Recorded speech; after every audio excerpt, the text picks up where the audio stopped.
Good.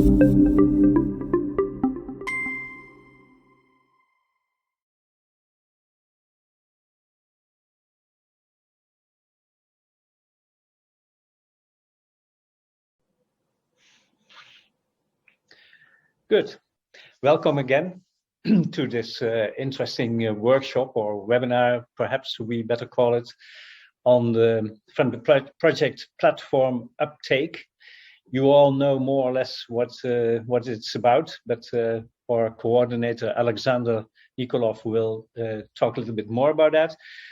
Next slide, Willeke. We have a program which is scheduled to end at 3:45. I'm afraid we will not make it like that, else we would not have, I think, too much time for discussion. So I suggest we try to finish by 4 o'clock sharp. And if anybody likes to go away earlier, yes, of course, that's possible. We have quite an interesting program this afternoon, I think. You see here all the names. I'm not going to read them. Neither we have time to introduce each other to ourselves. We have more or less, I don't know how many, but roughly 30, 35 people participating here in this workshop, and that's very interesting.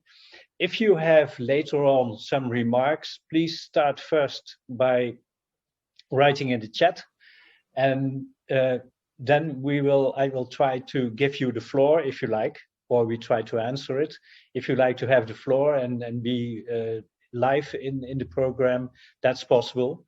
So you can also discuss during, well, maybe not during a presentation, but certainly in a discussion session.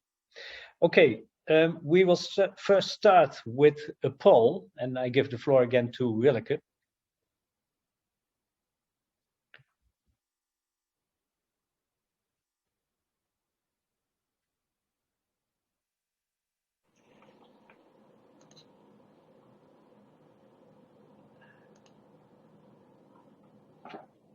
Here is the poll. Which Yes. domain do you primarily represent?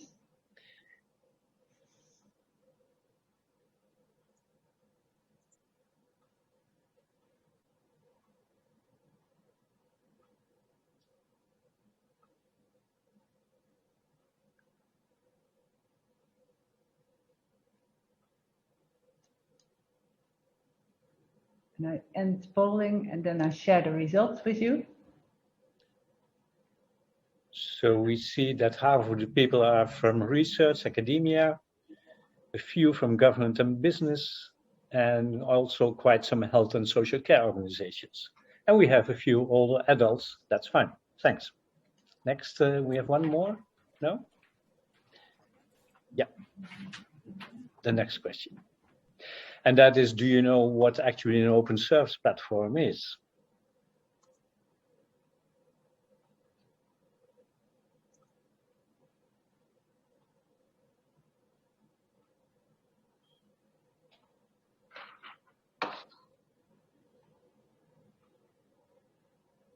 Okay. Oh.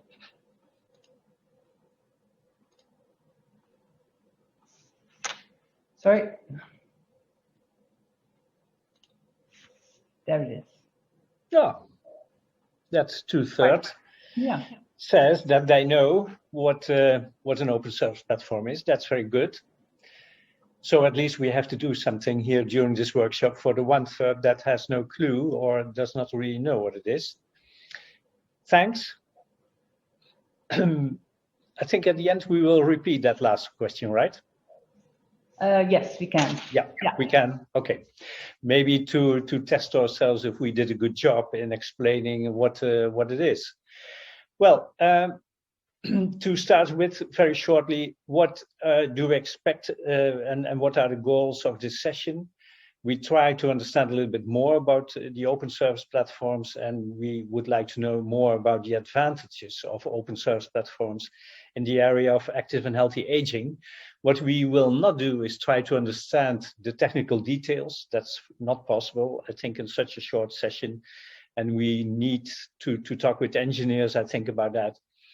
We do not want to make an inventory of specific wishes around certain applications, and we do not want to discuss problems in aging and care in general. Next slide. So what is it? And there are many definitions we have noticed in the meantime, but basically it's a software system, more or less, which is based on open standards and fully documented external application programming interfaces, so the so-called APIs. A system that allows using the software to function in other ways than it is intended in the beginning, without requiring modification of the source code. Using APIs, so third party can easily integrate with the platform and add functionality. But an open platform does not need to be an open source platform. We will certainly discuss this probably later as well too. Software components can be closed or open source. And the reseller or the vendor of an open source platform agrees with additions and may support them technically. That's what we think in general is really applying to an open source service platform. Next slide. Well, why do we actually work with them, or do we try to work with open source platforms? Well, the EU started, I think, about 20 years ago with big funding programs, particularly also in this area of active and healthy aging, to have consortia building open source platforms as a sort of counteract the power of large American and Chinese, well, Chinese not at that time, but more, of course, at these times, tech giants, and develop new technologies based on open platforms. Europe needs, well, open sustainable ecosystems, etc. You can assume that that's all the case. I'm not going into details now. But it will provide big opportunities for the European silver economy. And more, I think, important is provide more cost-effective and more efficient systems in care delivery. Next slide. So, in fact, I've already talked a little bit about why open source platforms, but why then particularly also in the active and healthy aging domain.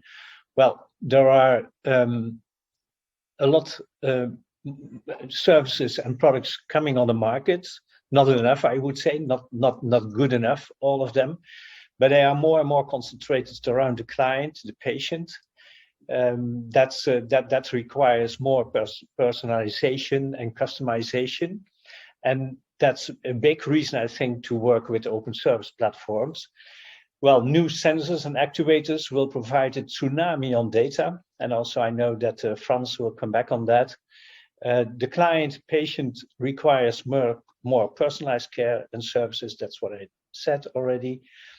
This is difficult to achieve if companies offer proprietary technologies with their own apps and platforms, and that makes it also very expensive. And we all know we are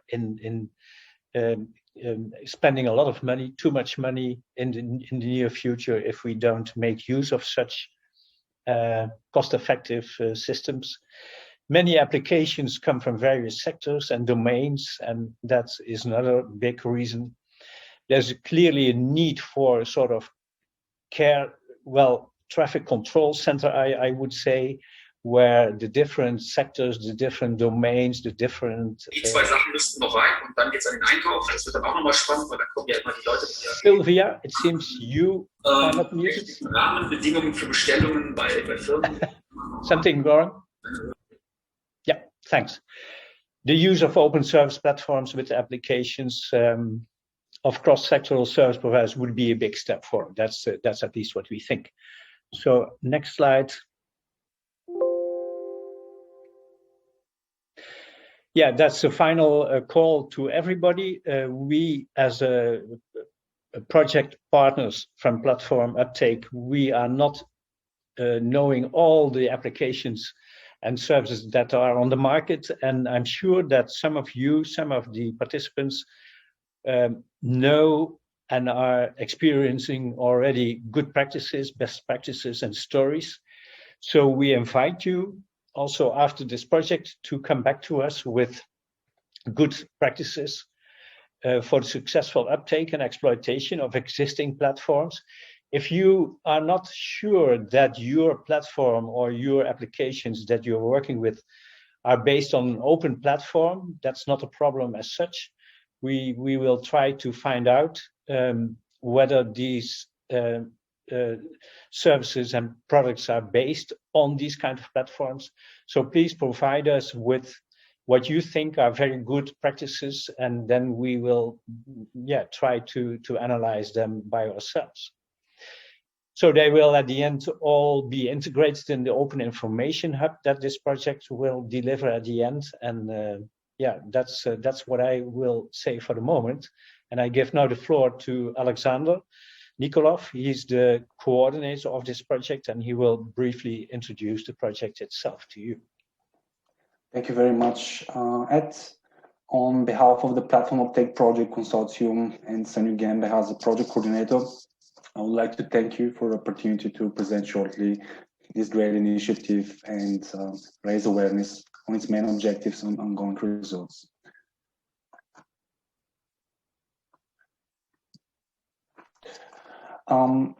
Against the background, which was already nicely described by Ed, Platform Uptake seeks to understand the whole ecosystem of open service platforms in the active and healthy aging domain, and to contribute to the development of an open market for digital solutions in the field, and ultimately promote the uptake of open service platforms.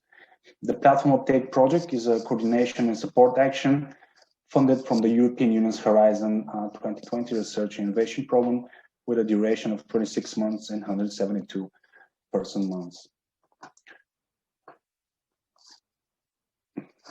So the consortium consists of 12 organizations from 10 different European countries.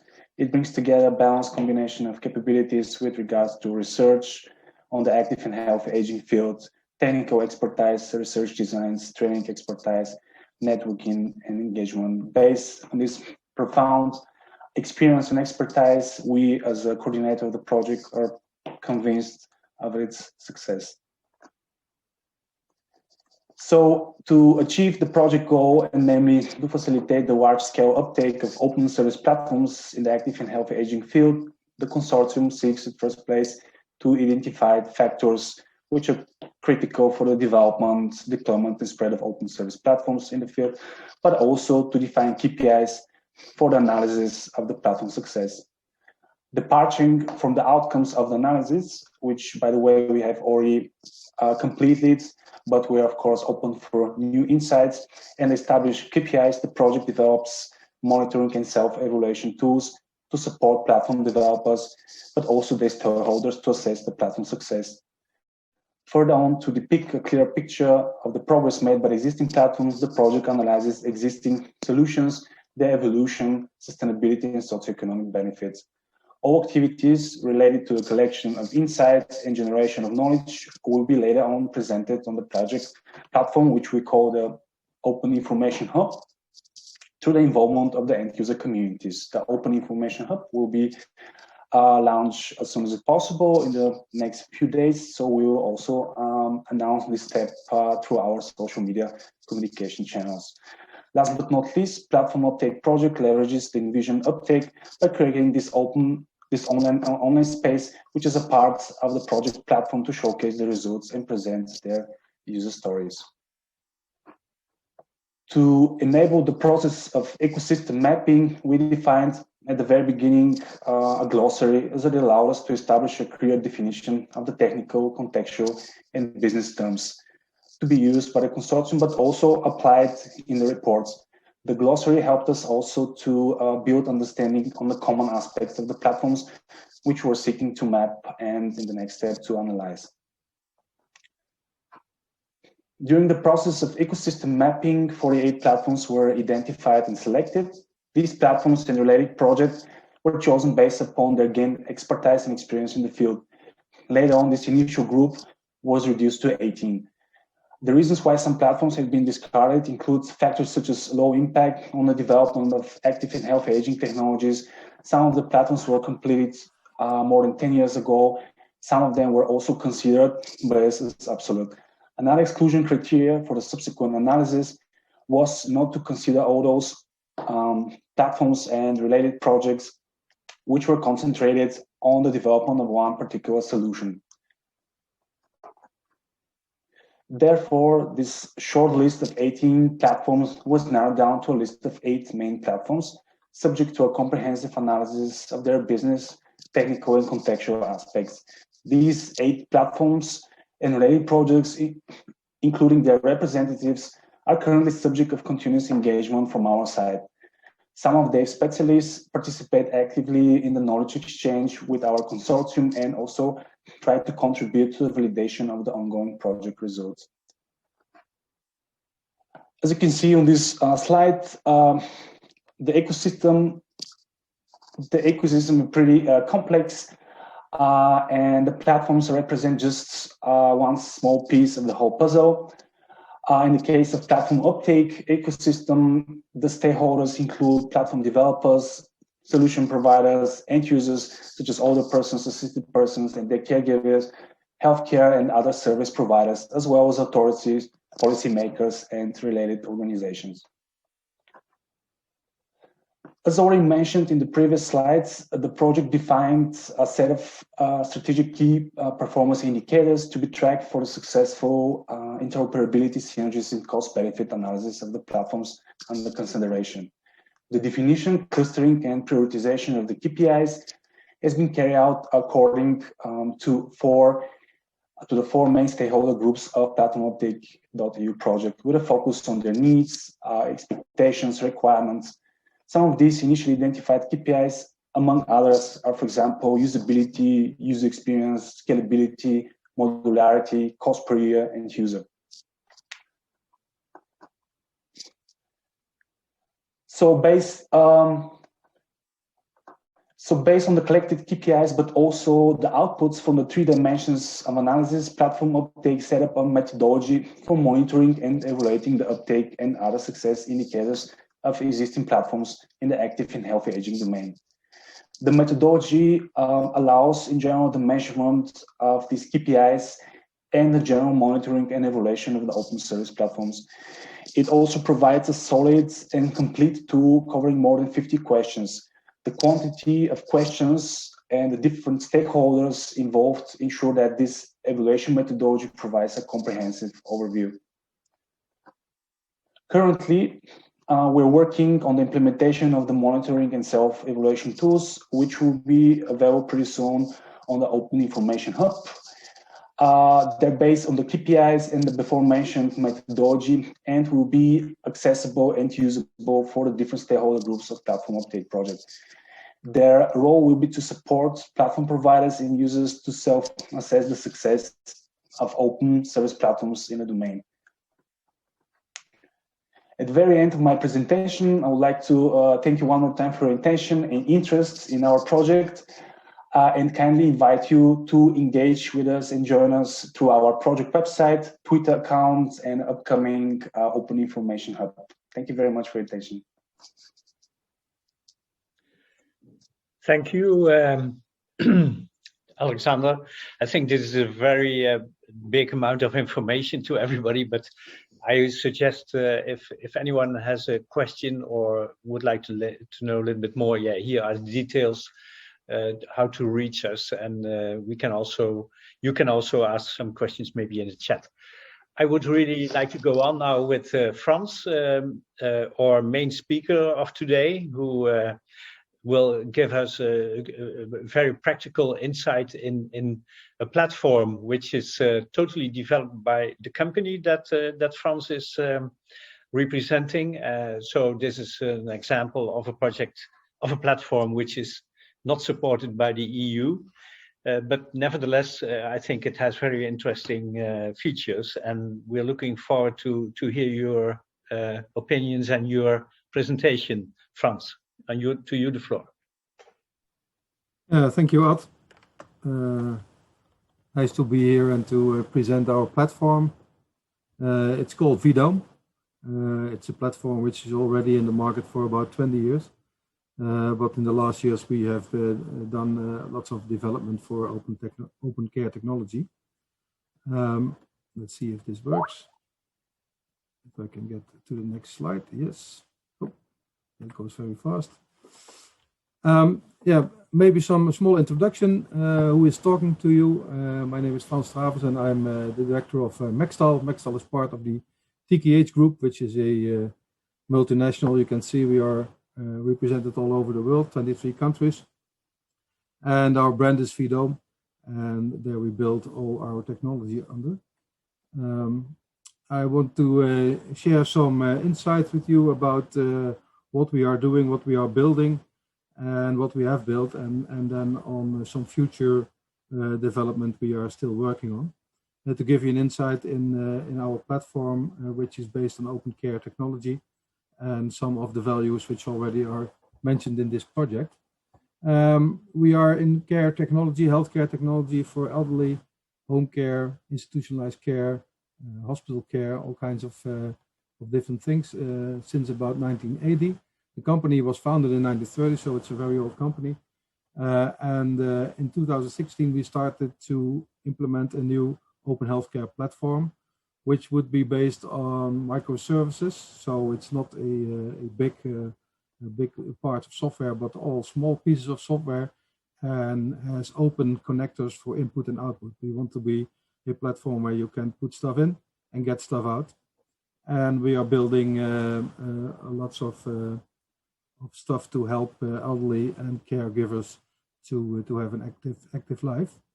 At this moment, we are operating in several countries in Europe, about 150,000 connected clients, 750 connected care organizations, lots of locations, and about 200 different vendors have made a connection to our platform, which is very nice, because then we have lots of sensors and lots of technology and analytics to use in the platform.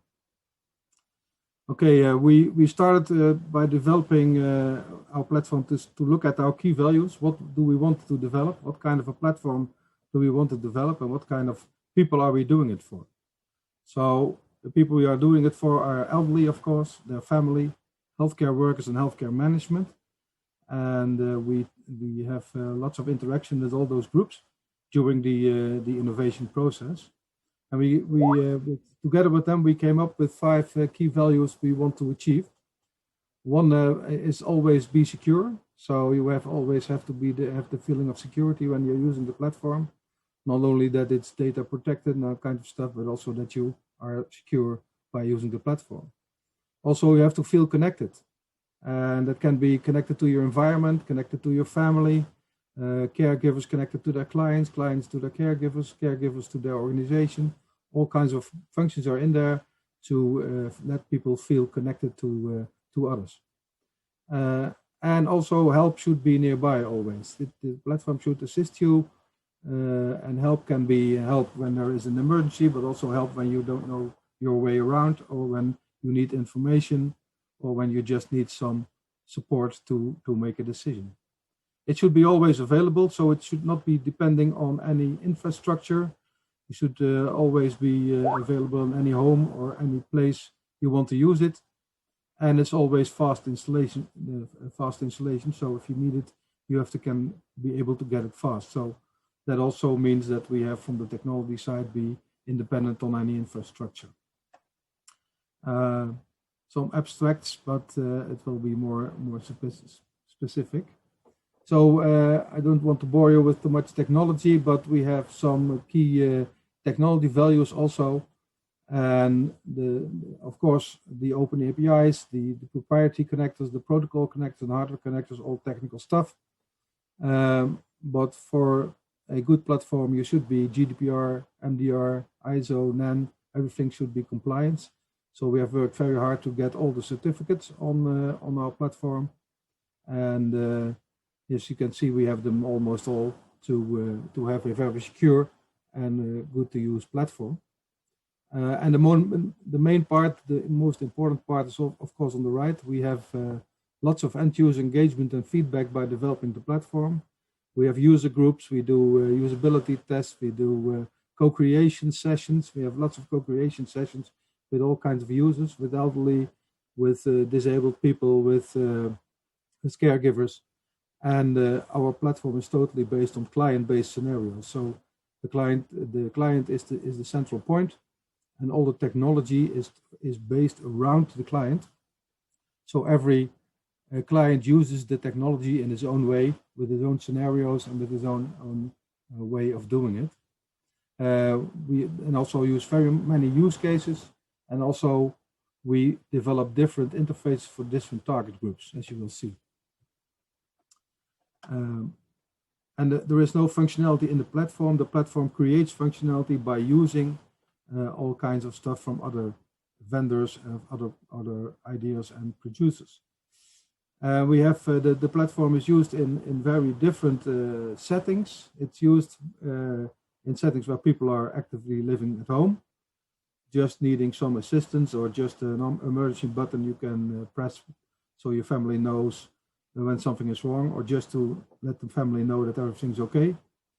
Then helping you select people that can help you with some stuff around the home. And if there is more need for assistance, you can also have your personal alarm button, or even domotics in your home. Even for demented people, we have functionality so they can stay longer at home. And if you need more and more care, you will use more and more care functions in the platform. So the platform has lots of social functions and has lots of care functions, and both are integrated, so you can just move from one to the other. And every end user, every client only uses those parts of the platform that he needs in his situation and for his care or support needs. So that's why we are in all kinds of different care, in home care, and also in hospitals and care homes. So what we say is we have to be able to turn every home anywhere into a special home, or even into a care home. We do it in 20 minutes. There are videos on YouTube. You can look us up, and there you will see that we can turn a normal house without any special infrastructure or something within 20 minutes with video communication, with social alarming, with all kinds of support stuff, access control, the whole stuff in the house or in the apartment without changing anything to the apartment. All kinds of technologies developed with several producers and several suppliers, so we can use that in any home. And in the Netherlands we do so.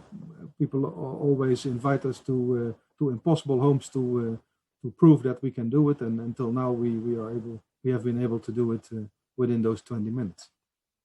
It's even so simple that we can learn nurses, home care nurses, to do it themselves. So then the elderly that gets the technology doesn't see any guys from our company, just sees his family or his care support, and they bring the technology to the home. So then a simple representation of the complete platform. It would be too complicated to have the actual technical stuff here. But what we do is on the left side you see all signs of sensoring, or alarm givers, or locators, or information, vital functions devices, or medical devices. And what we do is we collect all the data from all those devices. That's why we have so many connectors. Everybody can connect to the platform by just sending his data to the platform. Then based on the client needs, where the devices are placed, or who is using the devices, because it can be devices at home or also devices you carry with you. And we analyze the events that we are seeing. We store all the data, and we look for some patterns, or for some patterns we expect or we don't expect, or behavior we expect or don't expect, or maybe some situations in which support should be provided.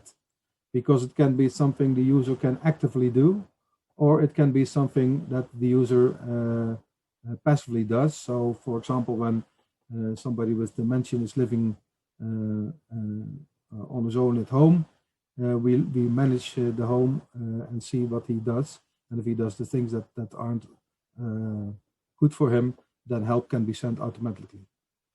So we also provide a dashboard for family and caregivers, where you can live see all the things that are happening in the platform for your family member or for your client, and see what has happened the last days, what is actually happening, and how the situation is. We have also a big part of the system is if there is an emergency, or if there is something recognized by the events analyzer, then in the back office it will say what to do. So we have to alarm a caregiver, or we have to make a phone call to a family member, or a family member has to get a notification on his app. It can be all kinds of stuff. And that's also installed or programmed for each client and for each time and for each situation. For the extra analytics, we have also our AI, our artificial intelligence part, for the more complex analytics of data, more big analytics of data, so we can support the care process, or we can support a family by let them know if everything is all right with their family member. And then on the right side, you see all the interfaces.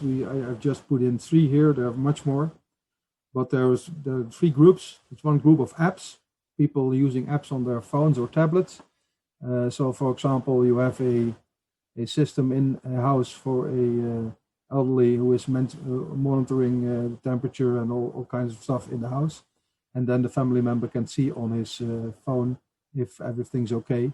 And when there's an alarm, he gets a notification on the phone, and he can view the home, or can talk to the elderly person.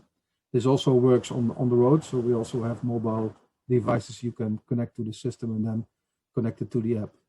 We have interfaces for care, so care centers, big care centers. We have big care centers with tens of thousands people connected to them, and where alarms are handled and people are sent to the homes, or families are notified 24/7.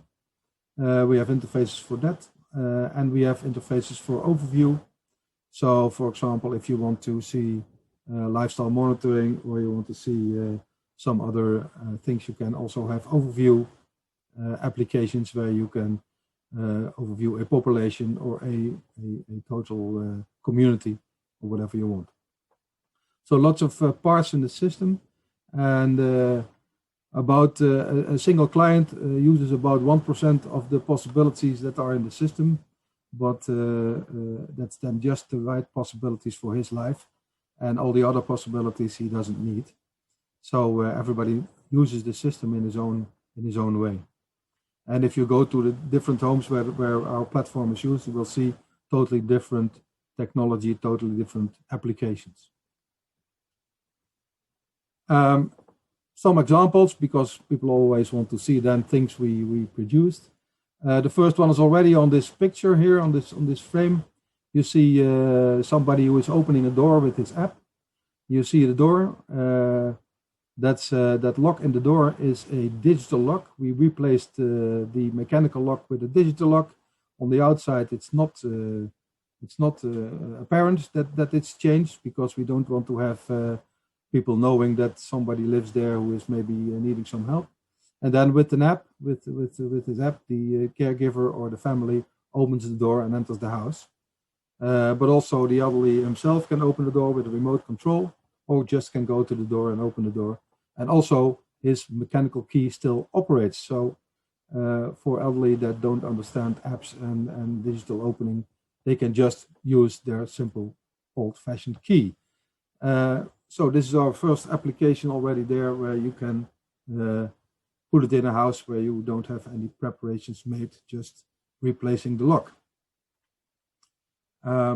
One of the other applications we built was a community interface, where people can have video calling, take part in activities, but also see what the weather is, the clock, all kinds of information. I'm an OK button, so you can report every day that everything's OK with you. A marketplace for service providers and local organizations to offer you services or to invite you to take part in some activities. but also your own data, address book, your calendar, but also we can have remote care. You can also put on the screen a remote care button, or you can do camera monitoring in the home and with video analytics see if everything's okay. But also you can give medication guidance or just simple care alarms, all is in one platform. And we have also there different screens for families, for elderly, for maybe some entrepreneurs that want to join, offering stuff. The doctor, the pharmacist, they all can use the same platform. And you can have then a complete environment with all kinds of people using this part of the platform. Also, this is an example of a screen, as you see, with lots of buttons. And also, this screen is for every user different because you only get the functions you use. So for some people, there are lots of buttons, and for other people, there are only a few buttons. So what you need is what's on the screen, and then you can easily operate it because you understand what's on your screen.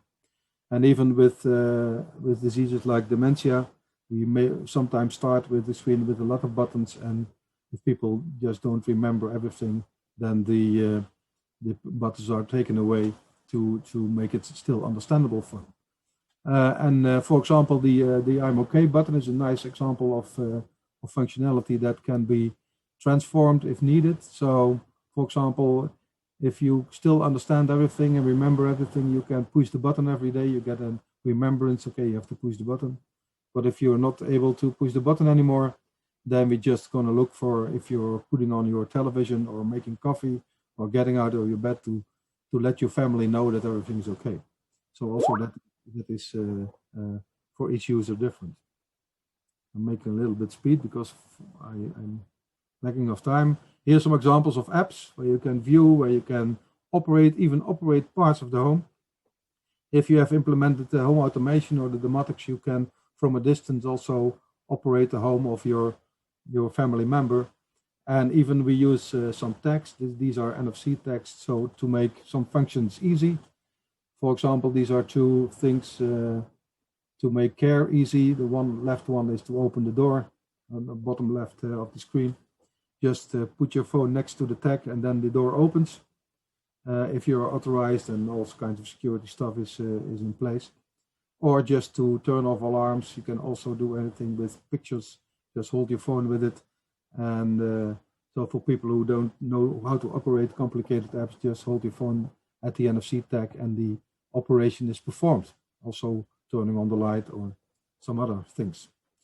And as you see, also the app has different screens, has different options to communicate, to operate, and to surveil. And you get notifications when needed through your app. Okay, oh, that's the wrong way. And this is an interface for more care-based solutions. Here you see a care center screen where you can see an alarm is active from a client, and then you can see what are the statistics. Sorry, it's in Dutch, but I don't have an English version yet.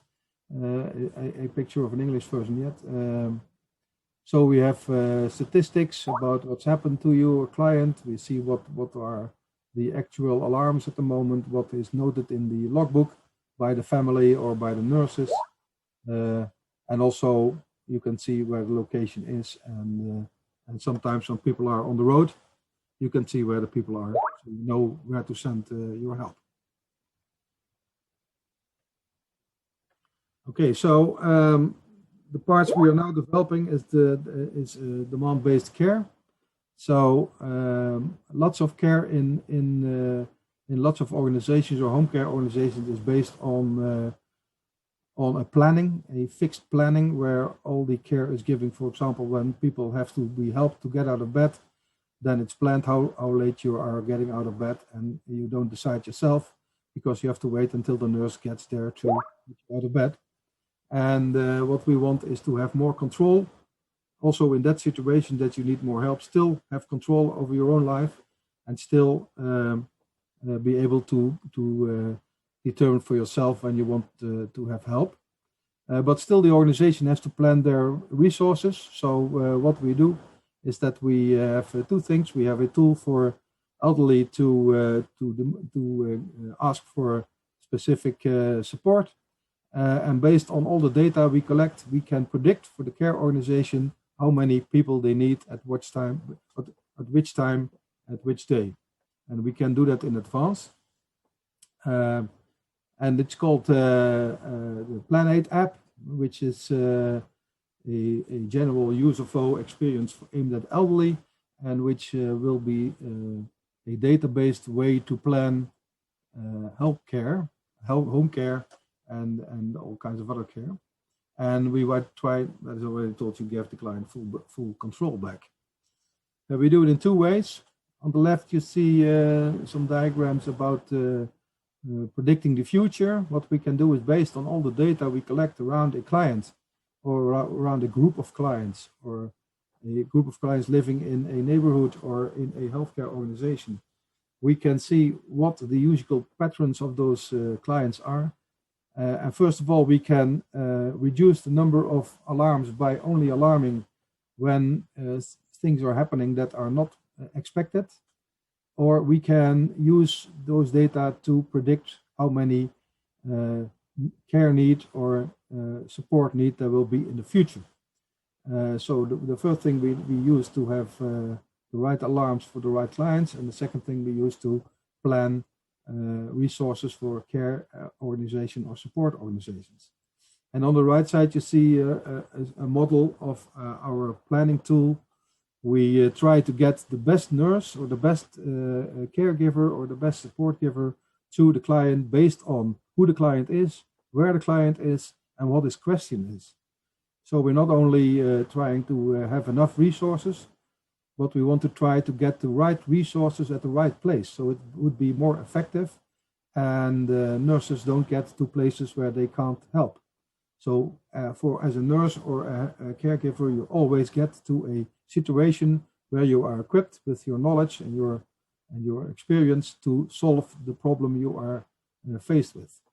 And that's we've done lots of research on that, and that will save lots of resources, not only money but also the scarce resources of nurses.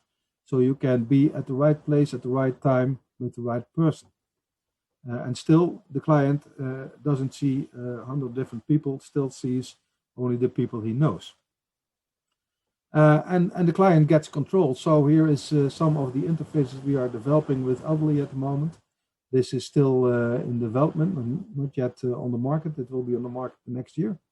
And this is some of the way a client could ask for help. So he could say, okay, I need help for getting out of bed. I want to help being showered and dress up, and then and some medication administration, and then he will tell us when he likes to have that help, and if it will be one time or it will be several times, and in which order the different activities should be done. And then we will search for a caregiver or a assistant who can actually do this support at the asked time. So I hope I'm still a little bit in my time frame, Ad. Well, yes, not completely. I always have to hurry because. No, thank you very much, and it's a very impressive presentation. Lots of things you can do.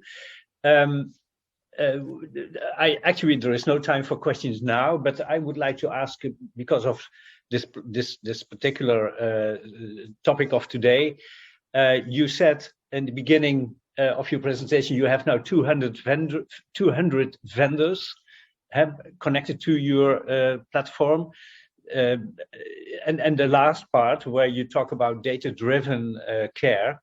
You need maybe more even, but that's the power, I think, of the openness of your platform. But if now, for instance, I, as let's say an supplier of a new door lock, wants to join your platform, how do you do that? What would you ask me to do? Yeah, that depends on of course on your technology, but you can use one of our connectors to connect to our platform. Because we are MDR certified, we need to have do some tests and make sure that your device is reliable and is secure. So that's the thing we would do, and what you would do is you would choose one of our connectors, which is the most easy one for you to connect to, and then connect to the platform. Or another example is, of course, when you're coming to a care organization where they have already several applications from another vendor or another supplier, you probably have to connect, or it's much more beneficial for the service provider, the care provider, to have everything in one platform. Then you are still able to well, it depends, of course, on the other platform providers, but you are open for cooperation. Yeah, that's our prerogative is that we want to connect. So we will search for a way to connect all the stuff that's already there. Sometimes we need, of course, the compliance of the other vendor, but the main thing is that we want to connect. So sometimes we have to build new connectors to connect new platforms or to connect old technology, because we also have connected very old technology to our platforms, like analog phones and stuff like that, and then you have to build new connectors.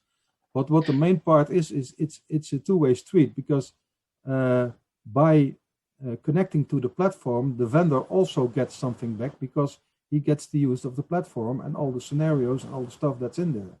So it adds to his product. And for the customer, it adds to his total experience of care and of the technology. And so he can have also more use. So there are lots of customers who had a very old system with simple sensors in their buildings or something, and then connected those simple sensors to our platform, and then the sensors get smart, because then all the data is collected and analyzed, and then you see much more than you saw before with only simple. Thank you so far. In the meantime, I hope that all the other people who have questions can put them in the chat, and we have later then some more time for discussion. I would like to go on now to the next small example video, short video that we show from a European funded project called ActiveAge. And I think you can start now. Who is it? Wilke? Yeah, you can start now the video.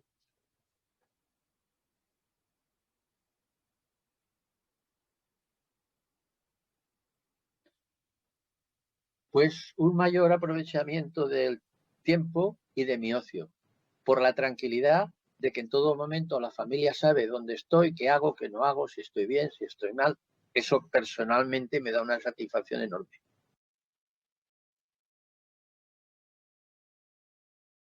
Independiente y tranquilo, y muchísimo más tiempo. Porque no están preocupados por mí, eso me da muchísima tranquilidad, satisfacción, y te da una libertad de que estás solo, pero siempre amparado y siempre protegido por la familia.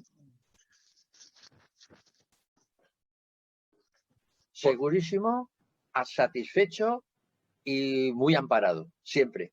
Pues porque la tranquilidad que a mí me da, que sepan que estoy bien, eso vale mucho. El estar tranquilo y, sin embargo, estar con toda la familia. Que a estas edades uno quiere estar tranquilo. Que no es óbice para quedar para hacerse una paellota, que eso es independiente.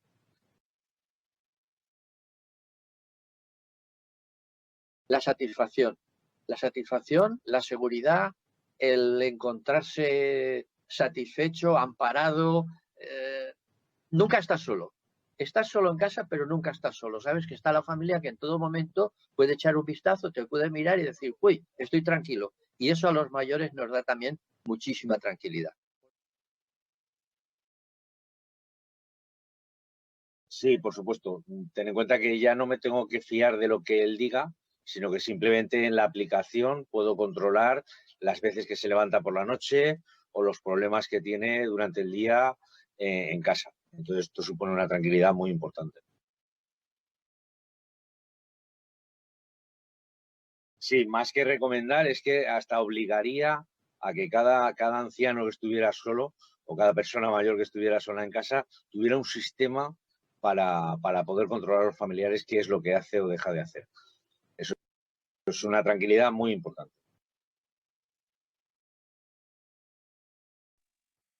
Okay, thank you. And then we have now another presentation from a totally different view. Bart de Gijzen from Wit-Gele Kruis, a care 24/7 care center. Bart, the floor is yours. Thank you, Ed. Good afternoon, everyone. First of all, many thanks to the leading board of this project for allowing me to share my ideas and experience concerning open platforms. My name is Bart de Gijzen, and I work as an innovation manager for the White Yellow Cross, het Wit-Gele Kruis in Dutch. I'm also responsible for the daily operation of our service center for social alarm. But let me first briefly introduce the organization. The White Yellow Cross, I don't see changing in the slides. Moment. You have to click on the right. All right, okay. So the White Yellow Cross provides home care in over 150,000 home care situations in Flanders. And that's the northern part of Belgium. Every year, we make more than 80 million home visits and perform 26 million care interventions. To ensure this service, we call on 6,000 well-trained healthcare professionals and an extra staff of 3,000 employees. We ensure also a 24/7 service center for social alarms, allow people to call for assistance if they have a fall or need urgently care at home or in a residential home facility for elderly people. We cover at the moment more than 30,000 connections. Okay, in my presentation, I would like to focus on our social care alarm service as a case study. I will highlighting a few challenges in terms of standards, interoperability, and open platforms. And I want to do this in two parts. First, I will explain briefly how we handling the alarms. And in the second part, we focus on some difficulties related to open platform issues. Okay, so when somebody pushes a button, an alarm button in a home or a home facility, a speech listen connection will automatically start and send a data protocol to the public network. This can be done through 3 communication channels. The first channel is still using analog technology. Up to 80% of the calls still using analog data protocols. The second channel is through the GSM 4G network. This represents 50% of our data transmission, and only 5% uses the internet for sending the data via IP. Notice that our service is completely dependent on the performance and reliability of the public communication network. So the role of the telecom providers are very important for us. I will return to this later in my presentation. Okay, our dispatcher receives the call and they organize the most appropriated assistance. So our service is also fully redundant technically and in terms of the staffing, of course. And in case of severe problems, a fire or a heavy electrical blackout, the calls are diverted to another White Yellow Cross facility located in another region. Okay, that was roughly how the alarm flow goes. Now I want to explain our daily concerns and challenges. First important reality, the current way of alerting is still done by ordinary contact-based technology. Up to 80% of these devices still using technology of the 19th. Frans has already mentioned it in his presentation. This technology was very robust and reliable in the analog age, but now completely obsolete.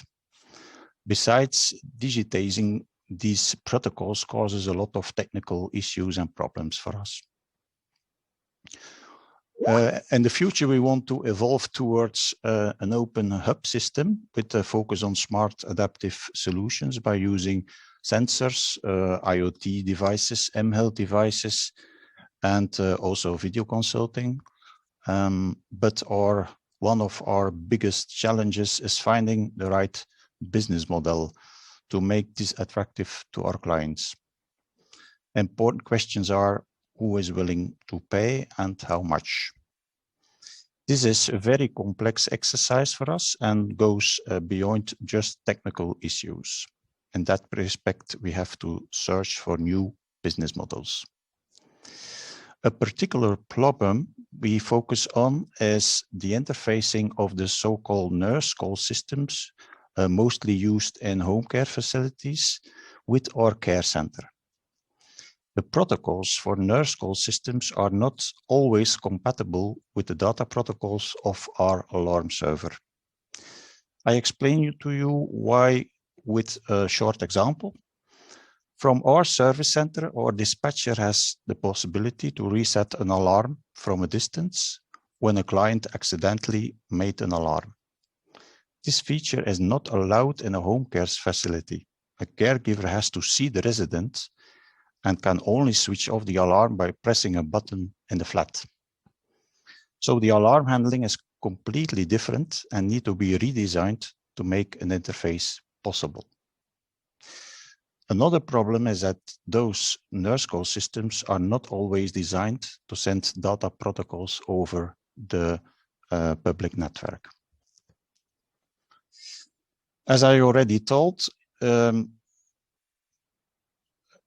the old analog, phasing out the old analog technology goes very slow. But also the new data communication protocols and platforms have their particular challenges.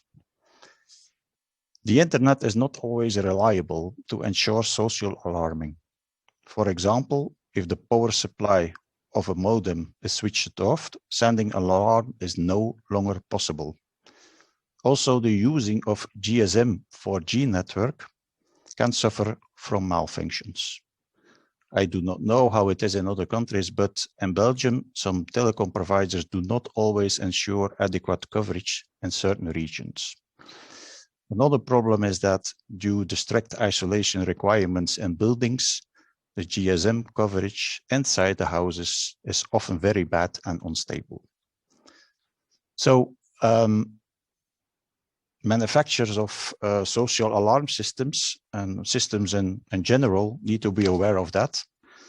By design, those systems need to be redundant and can operate either on the internet or on the GSM 4G network in case one fails. As I mentioned earlier, our service is completely dependent on the performance of our telecom providers. A few years ago, we had a major incident due to public network failure. So 60% of our clients were no longer reachable for several hours. Anticipating those kind of risks is very, very difficult because open and straightforward communication with telecom providers is sometimes very hard. So customers do not always understand this and the cause of any failure and claiming us responsible. And finally, we are completely dependent on the manufacturer of our alarm server in terms of innovation and interfaces with our back office systems. Although they claim sometimes they are open, in reality, that's not always the case. In that respect, projects as PlatformUptake are very valuable to create awareness among healthcare organizations. And I think there is a need for a correct definition of an open platform. For many healthcare organizations, this is a difficult concept because many of them do not understand exactly what this means. Is it open in terms of technical integrations, the so-called APIs, or open in terms of exchange of data, of the use of open standards to increase interoperability, or is it a mix of this all? This is also often there is also often a misunderstanding that open is less secure in terms of GDPR or the protection of personal data.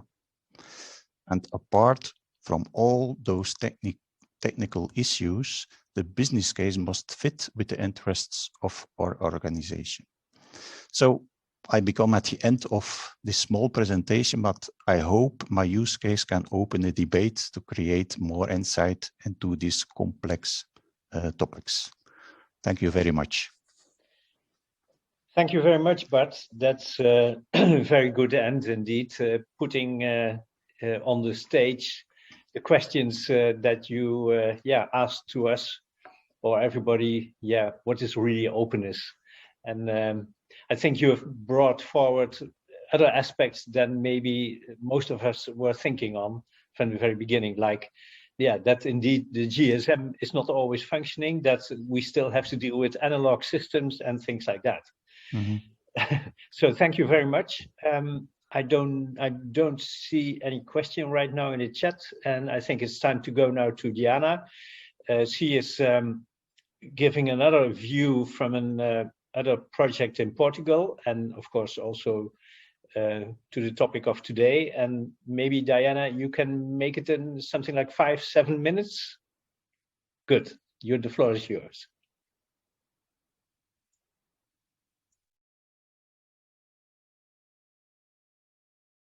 You are muted, Diana. You are muted.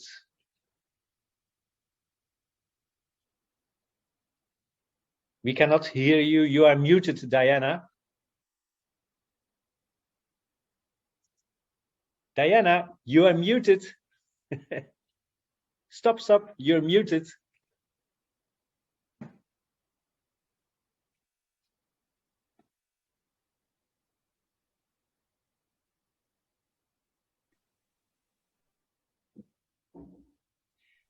We cannot hear you, Diana.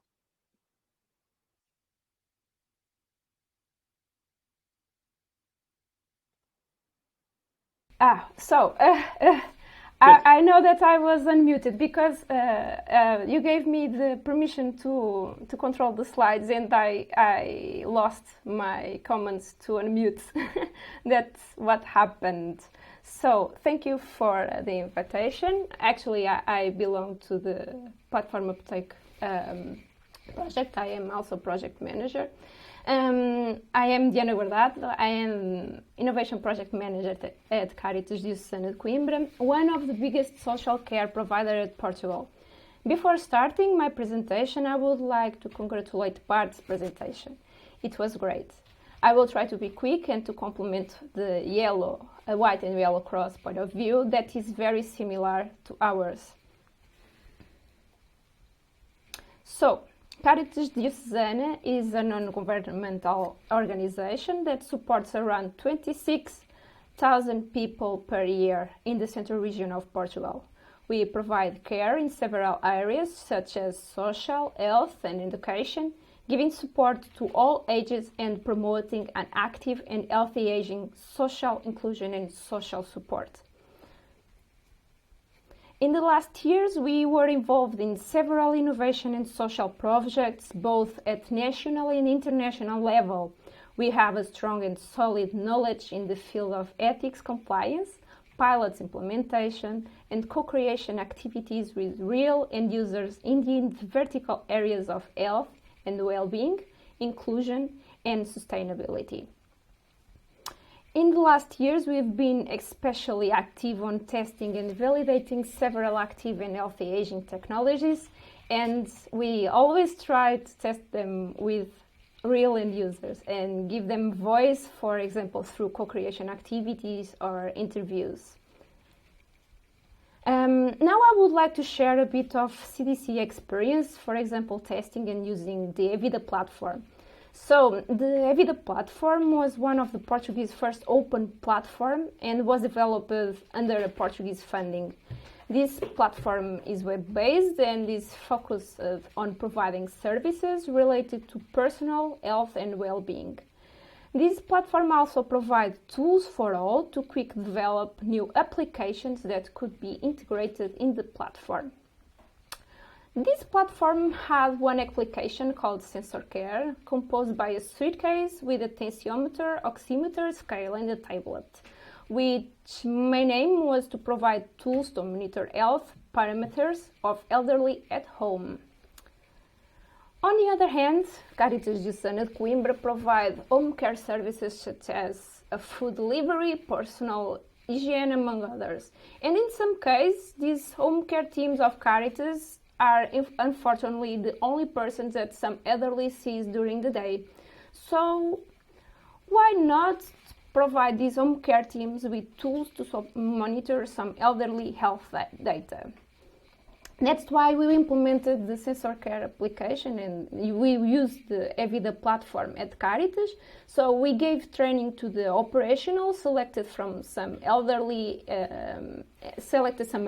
and implemented the first pilot trial with the technical support of the platform provider. All involved teams, since the elderly people, their family members, home care operationals, and even the doctor that analyzed the collected data through the platform at Caritas headquarters, enjoyed a lot of this initiative.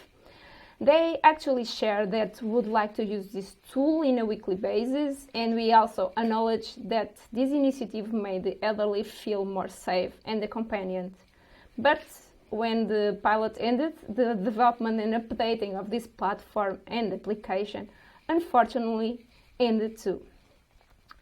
So, some conclusions of CDC experience regarding the use of these and others open platform are: the care focus is centered on the user along personalized services. New sensors and devices provide a large amount of data to the user and the caregiver. With open platforms, you can have multiple applications that cover different social responses or domains and are easily interoperable without the need to buy different applications and devices and from different suppliers. An open platform with applications from different suppliers that meets Caritas requirements can be much more economically competitive. But unfortunately, when the project ends, the platform no longer has funding to remain active and up to date. And I think that it's the end. And thank you very much for your attention. Thank you, Diana. Yeah, it's unfortunate that we missed the applause now for presenters like you and also the previous ones. But okay, that's the situation where we have to deal with right now. Yes, well, we come to an end of all presentations. We still have 20 minutes more or less, as I said in the beginning, before we end this workshop. Yeah, well, the floor is open, of course, to anyone who wants to ask now questions. And since the group is not that big, you may open your microphone and your video if you like, and ask a direct question to any of the presenters. So I think that's not a problem with a relatively small group. It's from my point of view, and yeah, I'm a researcher myself, also particularly from the past. I noticed that half of the audience is more or less research or from academia. It's interesting to see that not all good things are coming only from research, so to say, but also France has given a clear example that industry can also, of course, in this particular field, contribute to good practices, to good products and services, particularly for this area. Is there anyone, maybe first from the academia, that from the researchers, that would like to ask some questions?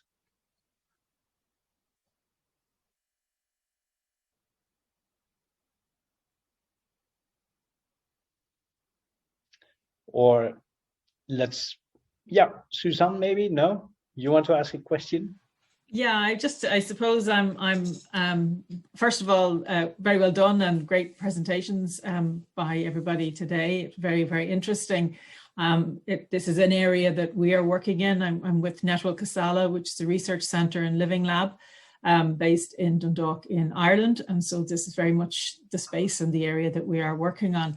And I suppose my question feeds on from your comment there, Ad, which is, you know, how much of what is being done by, I suppose, the private sector is supported by research or has been informed by research and by research evidence. I'm just wondering if how many of the projects have had their work, I suppose, informed directly by research. Mm. So I'm sorry, and I missed the question, or was it more a remark? Suzanne? No, it was a question. I'm wondering how many of the projects have been informed in terms of the solutions they've developed. How many of those solutions have been developed as a result of evidence from research, as opposed to having been developed, I suppose, more directly as a market response or as a response to what is perceived as a market need rather than as evidence from research?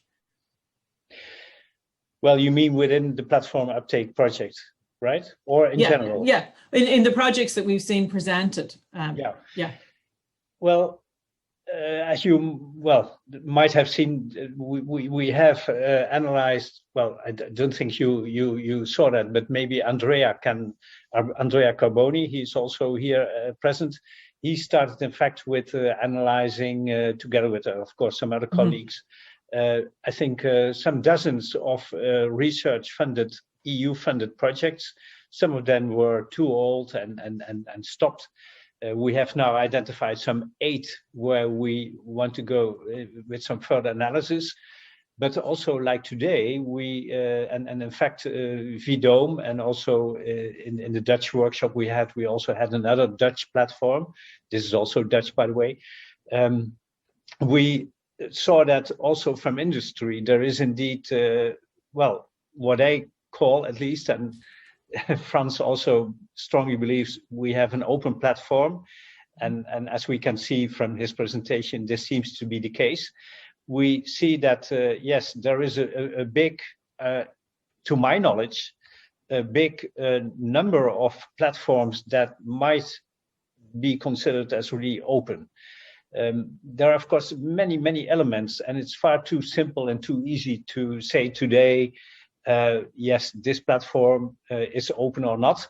And also Bart de Greyse has also identified quite some issues that we should discuss.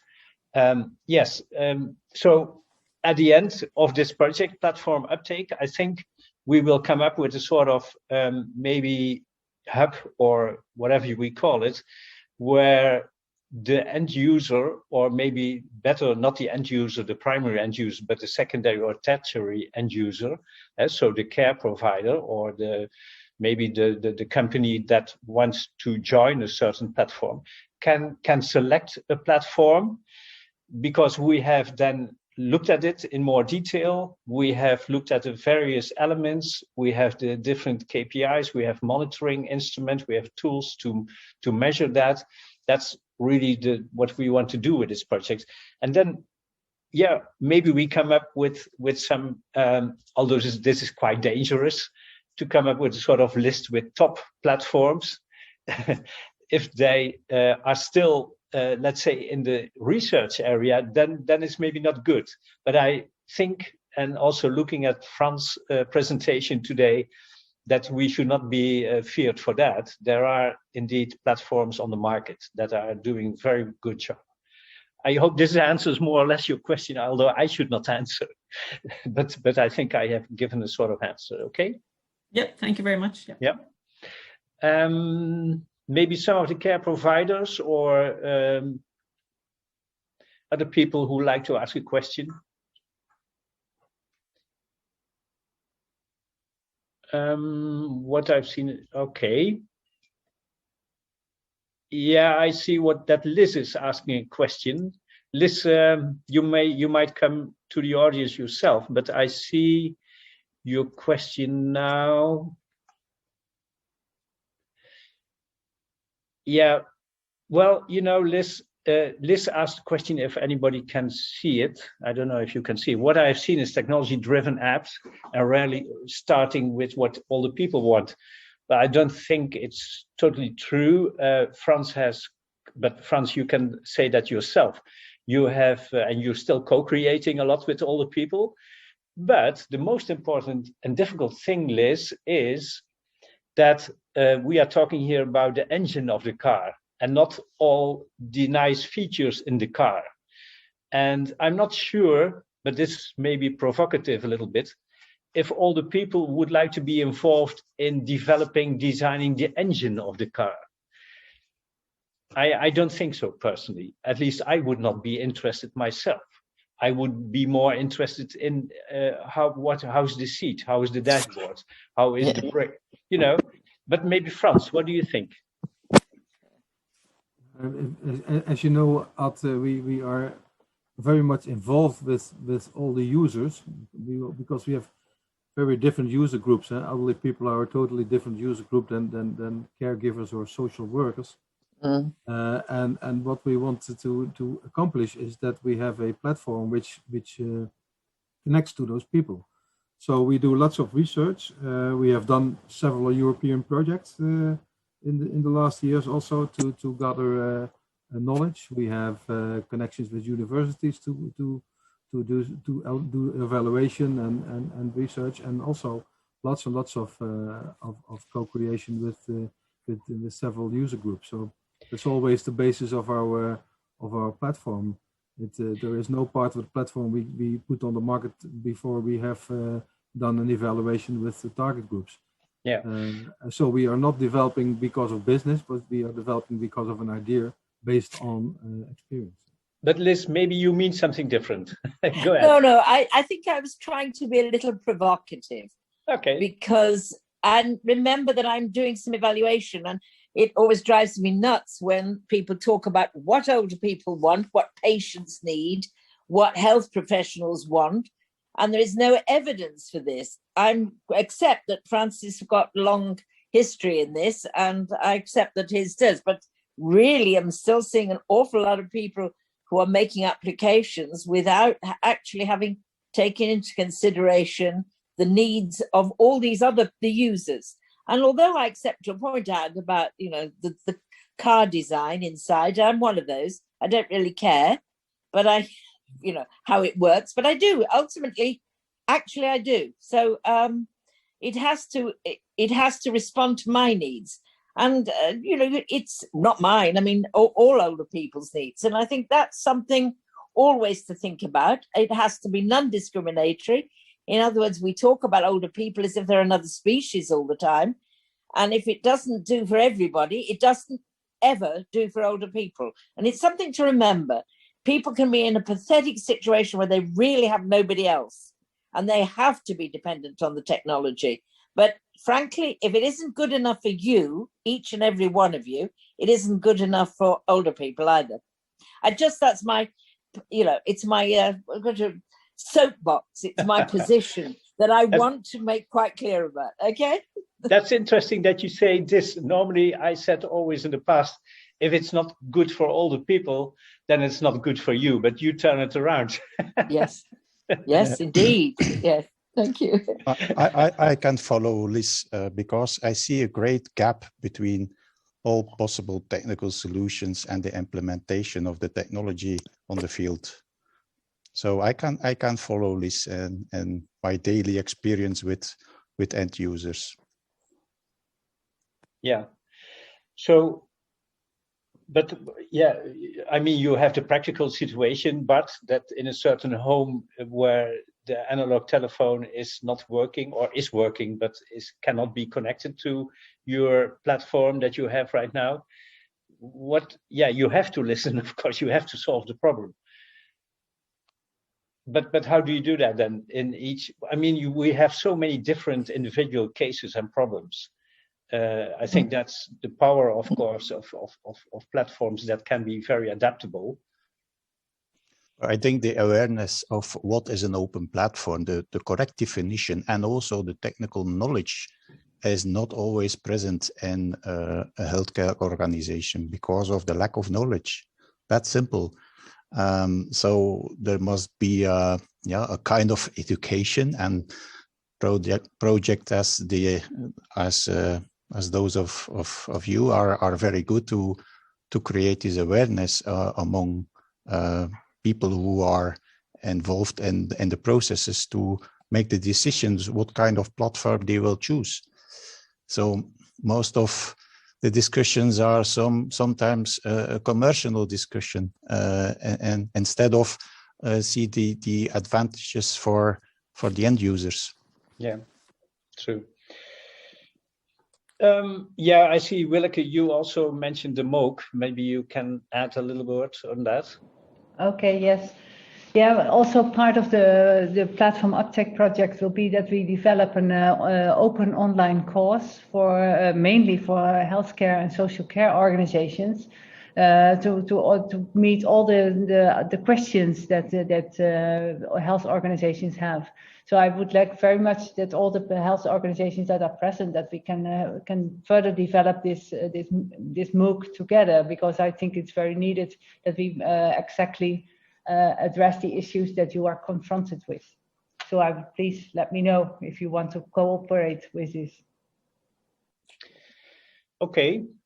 Any other question? Yeah, I see something coming in.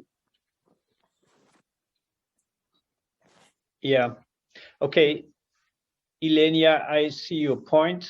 If you want to add something in live, or else I repeat the question or the remark. Yeah, Ilenia? Yeah. No, well, nothing really astonishing, I think, but it's something that, to me, it's something that I remark very, very often, that we tend to make a kind of big gap between what is them, the old age, well, and often we use the term elderly, which we know it has a negative connotation. Yeah. Instead of embracing old age at large, and also considering about not just them, the technology, their needs, it's about our perspective needs also in the future. It's about also embracing old age from large. So I second, of course, what Liz was saying before, and also that we need to make a shift also in the way we approach and the way we talk about old age. It matters, I guess. Yeah. Okay, Andrea, I'm based in Wales, where we have significant parts of the country with little or no broadband access. Are you addressing access? Are you addressing access from this perspective? Andrea, are you willing to say something yourself more than that, or should we try to answer it? Well, it's difficult to yeah, Andrea, you're there. You're muted, so we cannot hear you. Yeah. Yeah, my unmute button wasn't working. Yeah, I mean, I work with older people in the community, and our programs are all around mental and physical health and well-being. But we do find we have significant issues in parts of Wales where getting onto the internet is incredibly difficult. You know, we are resorting to supplying people with dongles to be able to access technology. Now, that obviously has a significant impact on how well the technology then works. So I suppose the expansion of the question is, if you were looking at areas, and we can't be unique in Wales, where internet access is still patchy and unreliable, what are you doing to address that as part of the work you're doing around the platforms? Yeah. Well, unfortunately, it's not part of this project, but we do recognize that, and of course, Bart has clearly mentioned it. In the Netherlands, where France is mainly deploying his technologies, we are very happy to be, I think, one of the countries in the top of the world with broadband access. So. Yeah, maybe it's true. Well, it's certainly true that in the rural areas and also the countries with less fiber access, there is certainly a problem here, and we are talking here about open service platforms that then don't make sense in these areas. We are happy that indeed the smartphone works or the GSM works, and there's not much more than that. Yes, we all have to acknowledge that, and hopefully it's a matter of time, 5 to 10 years maybe, that whole of Europe is more or less benefiting from broadband wireless access, like 5G more or less. Okay, then a new world will open, I'm sure. Frans, do you have from your point of view? I don't really completely agree with you. Good.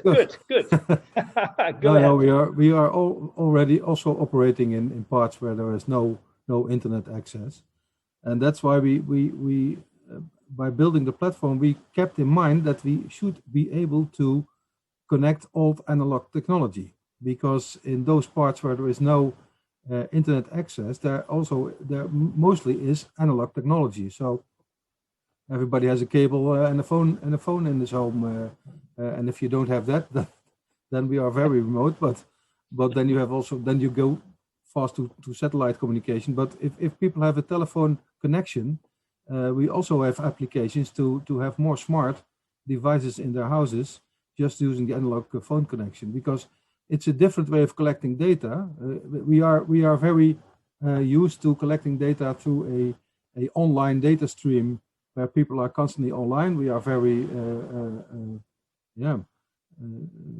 able to do that, and we are used to that. But still, you can do the same thing with an offline connection, but you have to devise mechanisms to get the offline connection online sometimes.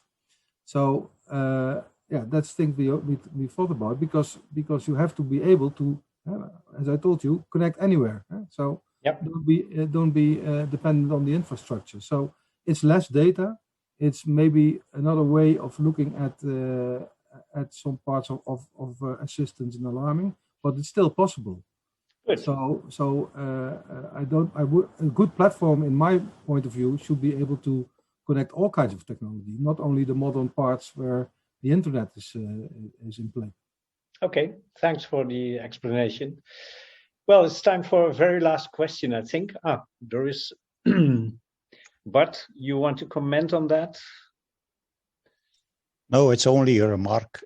We see that telecom providers are phasing out the analog technology, so old devices are no longer useful anymore. So we have 20% that we have to replace all the alarm systems at the moment who's standing in the houses.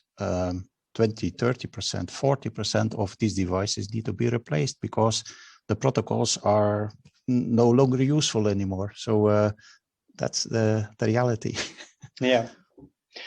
Okay, this is also a very nice bridge to the end of this workshop, this webinar, I would say, because Bart, you and also Andrea, of course, with her question, and Liz in a certain way as well, you pinpoint things that we as Platform Uptake might not think about when we talk about the high sophisticated open service platforms, but it's a reality, and that's I think also where we have to deal with when disseminating the results of this project. But also Frans, he nicely indicated that there are good solutions, at least from his platform. Well, we did not have, but that was not the purpose of this workshop, to have detailed technical analysis and so on. But I hope that at least Frans and maybe some others within the project, like Andrea Carboni and who else is here still present, Sylvia, some others who have more technical background, will contact you and will further discuss about as we said earlier, the benefits of the openness of such a platform, and that we can work on a good follow-up of this workshop and webinar for the rest of the project. So I would like to thank you.